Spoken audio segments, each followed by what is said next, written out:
If you are feeling overwhelmed or like you lack a sense of direction, don't lose hope. I have 7 tips that I use to grow my business by over 450% this year. You heard me right, over 450%. And with the proper tools, you can too. Plus, if you stay to the end, I have a very special bonus tip that is going to help you learn to make money. It's possible for you to change your current trajectory and begin to move in the direction that you want. And it all starts with taking a step back. It's counterproductive to step back in order to move forward, but sometimes it is necessary. We get so caught up in being a superwoman and trying to make it happen that we forget to plan and lay a proper foundation, which is essential. I'm guilty of it myself. You have this hustle mentality. Perhaps you are trying to meet a deadline, so you step out on faith and you execute. Sometimes it works, or perhaps you're able to learn throughout the process. But sometimes you need to stop and readjust because what you are doing is not currently working.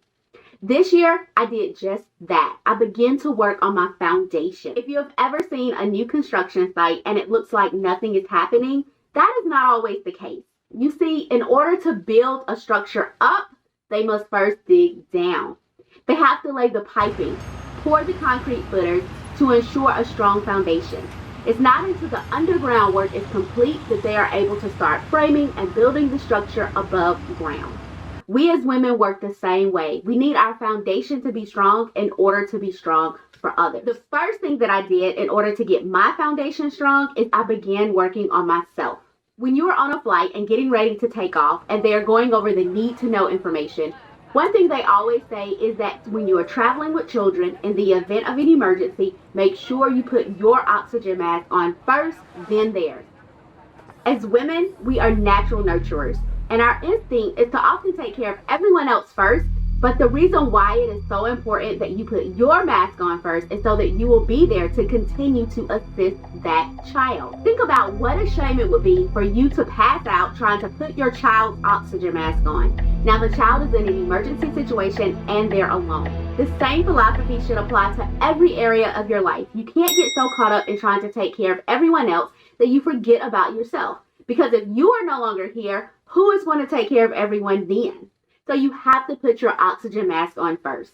There are 3 areas that are essential for you to take care of yourself in to ensure that your foundation is being laid properly. And they are spiritual, mental, and physical. As Christians, we know that God is the leader of our life. And in order for him to lead, we must first surrender, which is the first tip. Surrendering means giving up control, which can be scary. So it is important that you have a strong relationship with God. I have a playlist below that you can check out after this video if you want more help with strengthening your relationship with God. I also have a Bible study coming up in the future, so make sure you are subscribed and you have your notification preferences set. The second tip that you need to focus on is your mental. It is important that you allow yourself space to deal with your emotions. Many of us, especially Black women, hold things in and we don't allow ourselves to feel. This is an unhealthy way to live and will eventually catch up to you. Did you know that heart disease is the #1 killer of Black women? Stress can be a contributing factor to heart disease, so make sure your mental health is a priority. In the same way you would go to your PCP if you are sick, seek medical help if you are struggling mentally or emotionally. Depending on where you are, it could be as simple as talking to a counselor or needing an actual psychiatrist. Wherever you are, it is nothing to be ashamed about. Third, take care of yourself physically. It is just as important that you work out regularly. You need both cardio and strength training a few times a week. You don't have to be a gym rat. Find activities that you enjoy and that work for you. Whatever you do for cardio, make sure that it is getting your heart rate up. Your heart is a muscle, so you need to work it to keep it strong. If you have any health concerns, make sure that you speak with your doctor. In addition to working out, it is just as important that you eat right. Know the types of food that your body needs, like lean proteins, fruits, vegetables, and whole grains. I just recently found out how important it was to have enough protein in my diet to help with my weight loss. If you would like to see a video dedicated solely to diet and exercise, let me know in the comments below. After I took time to get myself together, I was then able to properly focus on my business. I know it may seem like your spiritual, mental, and physical health has nothing to do with business, but they do. Remember to put your oxygen mask on first. So once my foundation was together, I was able to move on to my business tasks, which brings me to my fourth tip, which is identifying who my target persona was. I defined who she was, what she enjoyed doing, what her family life was like, what was her income, what did she do for fun, what news media outlets did she use. I thought about every aspect of her and I made her my best friend. I created a full 2-page target persona on her. I kept her at the forefront of every business decision that I made. I consistently reminded myself that I was doing it for her. If there was something that I wanted to do for my business that did not benefit her, I didn't do it. So when you message me on social media and tell me that you feel like I'm talking directly to you, it's because I am, because you are her. Making you my primary focus, ensure that my services that I provide meet your needs. Once I had established my target persona, I then had to audit my business, which is tip number 5. I'm not referring to just finances like we typically think, but I had to audit every area. I had to get really real with myself. I had to be honest about what I was doing and if it was creating the results that I wanted. I had to take a look at those great plans that I had created and decide if they were not producing, then they may not be that great. I dissected every area of my business. I seriously considered the advice of others and I applied what would work, remembering that at the end of the day, no one knows everything. I made the choice to trust my circle. I was able to be comfortable with that because I know my circle is worthy of my trust. They are not around by default, but rather intention. I know that they have my best interest at heart and bring value to our relationship. I did a serious reflection on myself as a leader. I realized that my need for perfection often prevents me from trying, so now I take more risks. In order to be successful, you will have to take risk at times.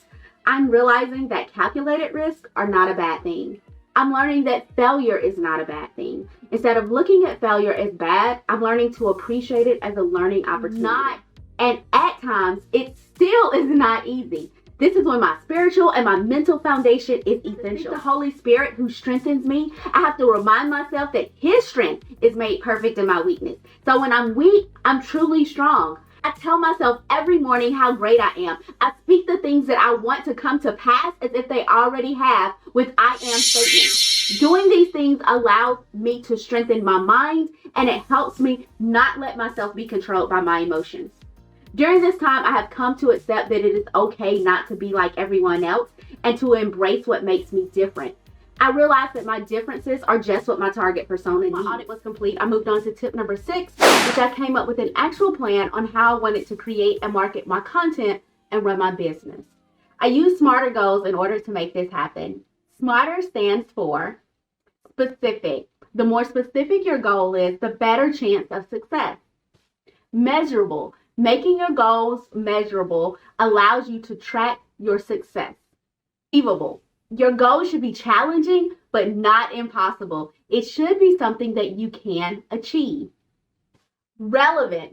Is the goal aligned with your values and your vision? Time-bound. Setting timelines keeps you on track for achieving your goals. Evaluate. Evaluate your progress regularly. And finally, readjust. Readjust your plans as needed. A quick overview of SMARTER goals. I have a video dedicated specifically to this topic and it goes more in depth on each area. There's a link in the description box below so you can check that out after this one as well. Throughout this entire process of stepping back to move forward, I was able to grow. I am so grateful and thankful to God for that continued growth. One way I was able to do this is through YouTube. The beauty of YouTube is that I already had content out there. While my channel didn't grow to the level that I wanted it to, I still experienced growth and maintained my viewership via my previous videos without marketing that content. So now that I'm putting out new content again and I'm marketing that content, that is going to drive those numbers up even more, and that's going to result in my channel growing even more. A bonus tip is you should always have residual streams of income. These are things that drive business and bring in revenue with little to no consistent effort from you And for me, YouTube was that. Seventh tip that I did to help my business grow was to remember that storms are a part of life and realize that I have to push through. We will all have stormy seasons. I don't want you to allow what you are going through in life to be an excuse to stop, because sometimes storms will come. I remember I had a video I needed to put out and work had been super crazy, so I was running behind on editing that week. I thought to myself, I have to put it out because consistency is important. All off, I was hit with a personal blow when my boyfriend, the person I thought I was going to marry, dumped me. It was a huge blow. At that moment, I could have easily quit and said, I'm not going to do anything this week. But instead, I chose to persevere, complete the video, and it had over 1,000 views in the first day, so I know people needed it. My strong spiritual and mental foundation gave me what I needed to be able to do this. Once I was done posting the video, I allowed myself the time that I needed to heal from the breakup. I wasn't trying to put my superwoman cape on and not acknowledge my emotions. I simply had to prioritize, but I still allowed myself the time that I needed to heal and feel. It's all about balance. I will have a video at the end of this one that will help you with being able to push through difficult circumstances. Doing these things mentioned in this video played a major role in me growing my business by over 450%. If you have gotten value out of this video, please give me a thumbs up and share it on your social media, and subscribe if you have not already. All of these things really help my channel to grow as they encourage YouTube to promote more of my content. But just to recap, I worked on my personal foundation, my spiritual, my mental, and physical. Next, I created my target persona. I identified everything about her, from what her income level was, what side of town she lived on, to what types of books that she liked to read. After that, I did a serious audit of my business. I looked at every area of my business and was really honest with myself about what was and was not working. Once I figured out what was not working, I then created a plan using SMARTER goals. SMARTER goals stands for specific, measurable, achievable, relevant, time-based, evaluate, and readjust. Finally, I consistently remember not to get deterred when life happens, because it will happen. Even though I had a major setback, I didn't allow it to deter me from making the steps towards my goals. I kept my commitment to myself. I truly hope that you enjoyed this first episode of Set Free Sundays. Set Free Sundays is all about encouraging, motivating, and helping to promote women in life. I want you to be able to be set free from any and all bondage that is holding you back. Each episode will strive to help you do just that, helping you to realize your potential and be your absolute best self. This is the first episode of season 1, and we will air new episodes every 2 weeks. Make sure that you tune in to the next episode of Set Free Sundays in 2 weeks, where we are going to dive deeper into overcoming obstacles, as well as how to ensure you have the right people around you. I told you about how even though I was going through a breakup and it was hard, I was able to keep going. If you want to know more about being able to keep going even when it's hard, then check this video out. Make today great on purpose, and I will see you the next time. I am Hope Knows, and I love you and believe in you.